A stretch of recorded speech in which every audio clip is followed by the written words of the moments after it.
नमस्कार. Info in मराठीमध्ये तुम्हा सर्वांचे स्वागत आहे.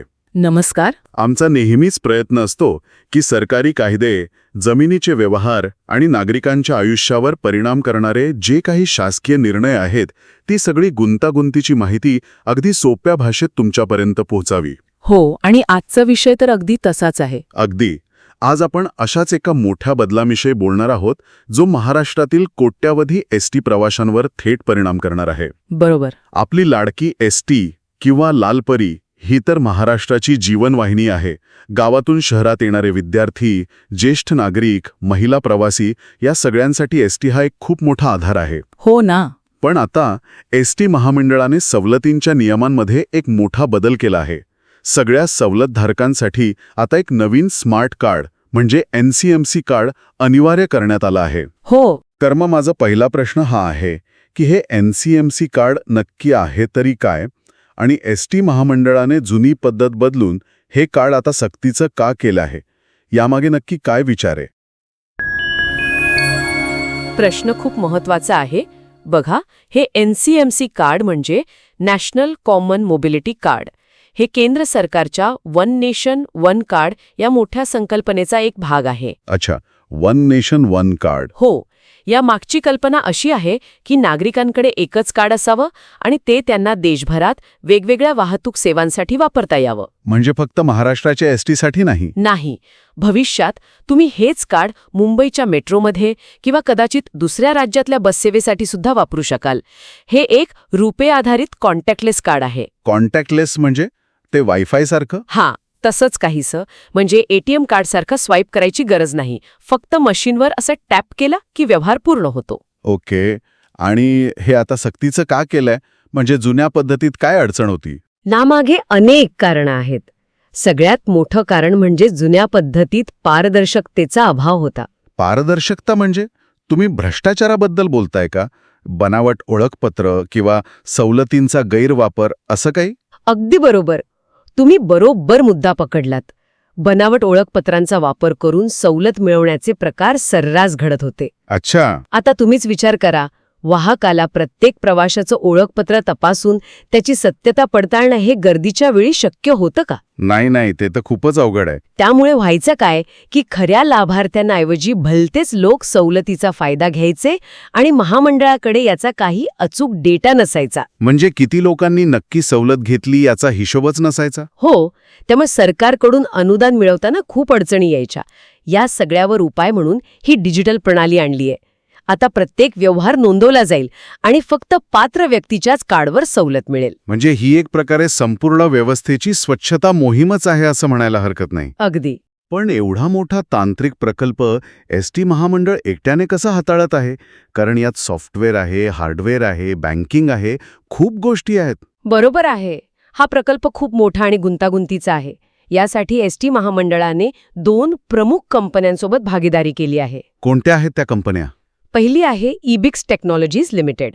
ही एक टेक्नॉलॉजी कंपनी आहे जी या संपूर्ण योजनेचा म्हणूया की तांत्रिक कणा आहे. म्हणजे नक्की काय काम आहे त्यांचं?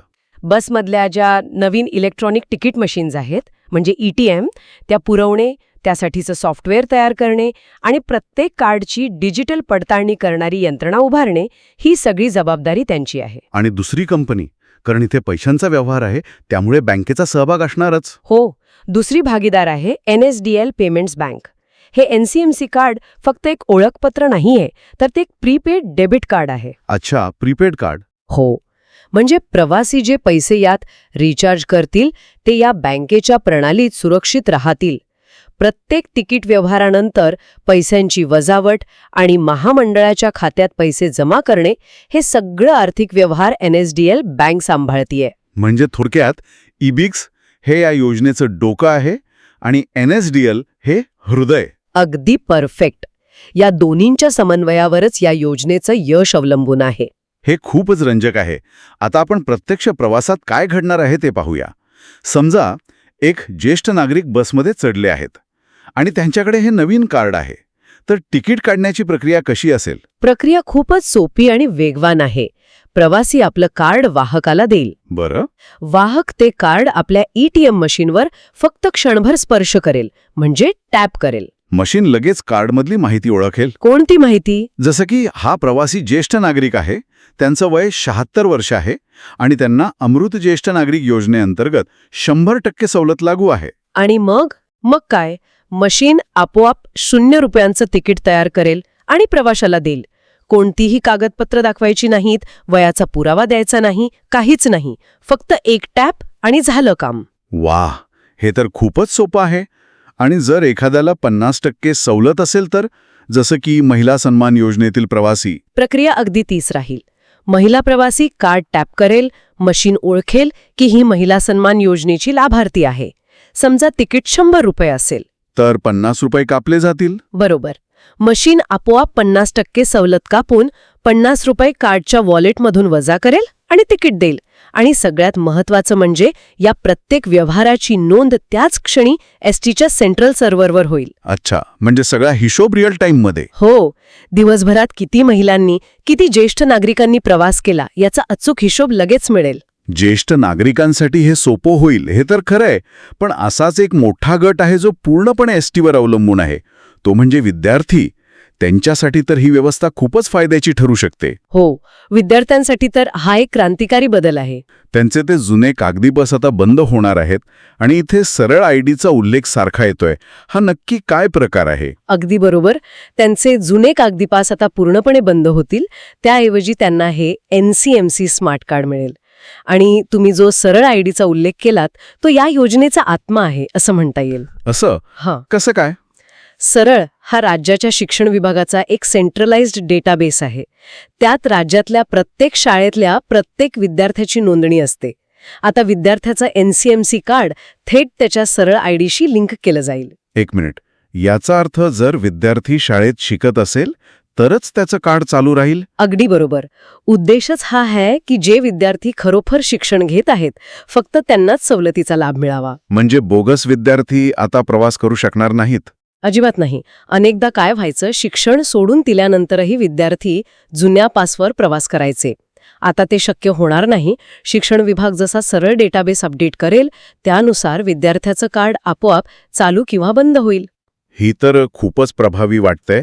याच धर्तीवर दिव्यांग प्रवाशांसाठी काय तरतूद आहे? त्यांनाही आता UDID कार्ड लिंक करावं लागणार आहे का? हो. दिव्यांग व्यक्तींना त्यांच्या अपंगत्वाच्या टक्केवारीनुसार 75% सवलत मिळते. त्यांनाही आता हे NCMC कार्ड काढणं अनिवार्य आहे आणि त्यांचं कार्ड केंद्र सरकारने दिलेल्या युनिक डिसेबिलिटी ID म्हणजेच UDID कार्डशी लिंक केलं जाईल. याचा फायदा काय होईल? सर्वात मोठा फायदा म्हणजे आतापर्यंत वाहकाला प्रत्येक वेळी प्रवाशाचे ते किचकट वैद्यकीय प्रमाणपत्र तपासावे लागायचे. ते अनेकदा शक्य व्हायचं नाही. आता ETIM मशीन UDDच्या डेटावरूनच प्रवाशाच्या अपंगत्वाची टक्केवारी ओळखून आपोआप योग्य सवलत लागू करेल. म्हणजे दिव्यांग प्रवाशांची गैरसोय टळेल. हो, आणि त्यांचा सन्मानही राखला जाईल. इथे एक गोष्ट माझ्या लक्षात येते. हे फक्त एक तिकीट कार्ड नाहीये. एसटी महामंडळ आधार, सरळ आणि UDID म्हणजे ओळख, शिक्षण आणि आरोग्य या 3 वेगवेगळ्या सरकारी डेटाबेसला एकाच कार्डशी जोडत आहे. तुम्ही अगदी अचूक मुद्दा पकडला आहे. नकळतपणे एका मोठ्या लाभार्थी गटाचा एक युनिफाईड डिजिटल प्रोफाईल तयार होत आहे. बरोबर. ही या योजनेची दुसरी अधिक महत्त्वाची बाजू आहे. भविष्यात सरकारच्या विविध योजनांचा लाभ देण्यासाठी असा एकत्रित डेटाबेस खूप महत्त्वाचा ठरू शकतो. पण याचे फायदे जसे आहेत तसेच डेटा सुरक्षेचे मोठे प्रश्नही आहेत. हे सगळं ऐकून आता अनेकांना प्रश्न पडला असेल की हे कार्ड मिळवायचं कसं, प्रक्रिया काय आहे आणि कागदपत्र काय लागतील? महामंडळाने यासाठी राज्यभर व्यवस्था केली आहे. प्रवासी आपल्या जवळच्या कोणत्याही एसटी बस आगारात किंवा बस स्थानकावर जाऊन कार्डसाठी नोंदणी करू शकतात. तिथे खास खिडक्या उघडल्या आहेत. आणि ग्रामीण भागात? ग्रामीण भागातल्या लोकांना त्रास होऊ नये म्हणून 3000हून अधिक अधिकृत एजंट्सची नेमणूक केली आहे. अच्छा. आणि कागदपत्र? कागदपत्रांबद्दल बोलायचं झालं तर आधार कार्ड हे सर्वांसाठी अनिवार्य आहे. सगळ्यांसाठी? हो. त्यासोबत विद्यार्थ्यांसाठी शाळेचं बोनाफाईड आणि सरळ ID क्रमांक लागेल, तर दिव्यांगांसाठी UDD कार्ड आवश्यक आहे. महिला आणि ज्येष्ठ नागरिकांसाठी फक्त आधार कार्ड पुरेसं आहे. आणि खर्चाचं काय? हे कार्ड मोफत आहे की यासाठी काही शुल्क आहे? नाही, हे कार्ड मोफत नाहीये. नवीन कार्डसाठी प्रवाशांना 199 रुपये म्हणजे जीएसटी सकट शुल्क भरावं लागेल. 199 रुपये? हो, हा खर्च एकदाच करायचा आहे. याशिवाय कार्डमध्ये नेहमी किमान 100 रुपये शिल्लक ठेवणं बंधनकारक आहे. एक मिनिट. इथे मला एक अडचण वाटतीये.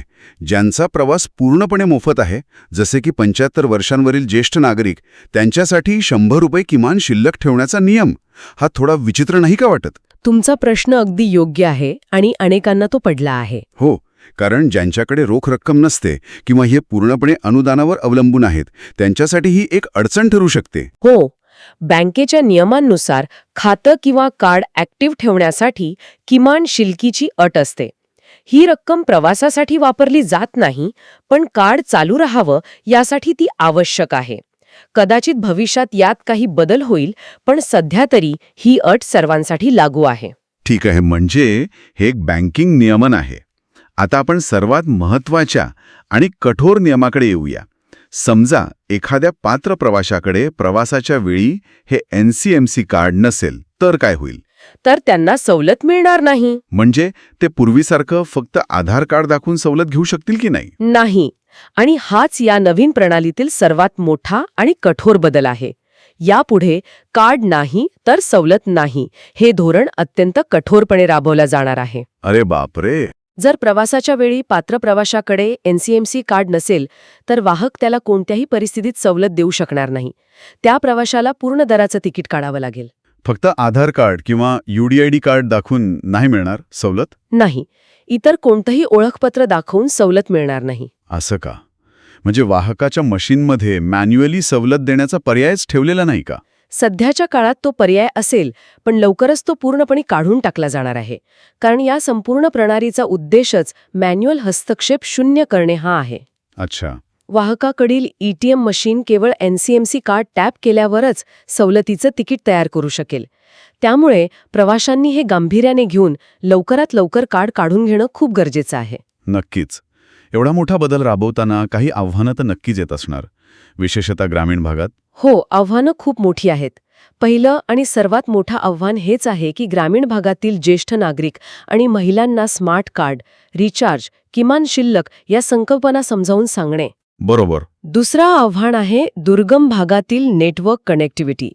पण ही ETA मशीन्स ऑफलाईन मोडमध्येही काम करतात, त्यामुळे ही अडचण काही प्रमाणात दूर होईल. आणि तिसरं आव्हान? तिसरं आव्हान म्हणजे 1990 रुपयांचं शुल्क, जे काही गरीब कुटुंबांना अजूनही जास्त वाटू शकतं. पण महामंडळाचं म्हणणं असं आहे की हा एकदाच करायचा खर्च आहे आणि त्यातून मिळणारी पारदर्शकता आणि सोय ही दीर्घकाळ फायद्याची आहे. म्हणजे हे स्पष्ट आहे की सुरुवातीला काही अडचणी येतील, पण दूरच्या भविष्यासाठी हा बदल आवश्यक आहे. अगदी बरोबर. आजच्या चर्चेतील महत्त्वाचे मुद्दे थोडक्यात पुन्हा सांगतो. हो, सांगा. पहिला आणि सर्वात महत्त्वाचा मुद्दा, ST मधील कोणत्याही प्रकारच्या सवलतीसाठी आता नॅशनल कॉमन मोबिलिटी कार्ड म्हणजेच NCMC कार्ड अनिवार्य आहे. बरोबर. दुसरं, हे कार्ड काढण्यासाठी आधार कार्ड सर्वांसाठी आवश्यक आहे. त्यासोबतच विद्यार्थ्यांसाठी सरळ ID आणि दिव्यांगांसाठी UDID कार्ड लागेल. ठीक आहे. तिसरा, नवीन कार्डसाठी 199 रुपये शुल्क आहे आणि कार्ड चालू ठेवण्यासाठी त्यात नेहमी किमान 100 रुपये शिल्लक ठेवणे बंधनकारक आहे. चौथा, प्रवासावेळी कार्ड नसेल तर सवलत मिळणार नाही आणि पूर्ण तिकीट काढून प्रवास करावा लागेल. फक्त आधार कार्ड दाखवून सवलत मिळणार नाही. हा सगळ्यात महत्त्वाचा नियम आहे. आणि पाचवा, कार्ड नोंदणी तुमच्या जवळच्या ST आगारात किंवा महामंडळाने नेमलेल्या अधिकृत एजंटकडे सुरू झाली आहे. या सविस्तर माहितीबद्दल खूप खूप धन्यवाद. आशा आहे की या नवीन NCMC कार्डबद्दलच्या तुमच्या सर्व शंका दूर झाल्या असतील. धन्यवाद. जर तुम्हाला ही माहिती उपयुक्त वाटली असेल तर कृपया या व्हिडिओला लाईक करा आणि इतरांसोबत शेअर करा, जेणेकरून सर्वांपर्यंत योग्य माहिती पोहोचेल. इन्फो इन मराठी चॅनलवर अशीच सोपी आणि विश्वसनीय माहिती मिळवण्यासाठी चॅनलला सबस्क्राईब करायला विसरू नका. हो, आणि तुमचे काही प्रश्न असतील तर कमेंट्समध्ये नक्की विचारा. बरोबर. तुमचे अजून काही प्रश्न असतील किंवा तुम्हाला दुसऱ्या कोणत्या विषयावर व्हिडिओ हवा असेल तर आम्हाला कमेंट्समध्ये नक्की कळवा. धन्यवाद.